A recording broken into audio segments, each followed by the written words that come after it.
तेज बारिश से बचने के लिए एक युवती दौड़ती हुई आश्रम की ओर बढ़ रही थी। उसके गीले वस्त्र उसके तन से चिपक चुके थे और ठंड से उसका शरीर कांप रहा था। वो आश्रम के द्वार पर पहुंची और कांपती आवाज में दरवाजा खटखटाया। महाराज, मुझे शरण दीजिए।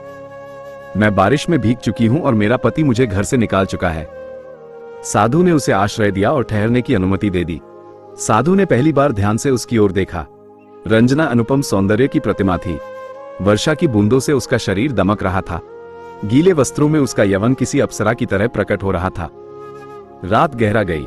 रंजना गहरी नींद में थी और साधु अपनी आंखें बंद करके ध्यान में बैठने की कोशिश कर रहे थे, लेकिन मन बार बार विचलित हो रहा था। तभी उन्होंने अपने गुरु की शिक्षाओं को याद किया।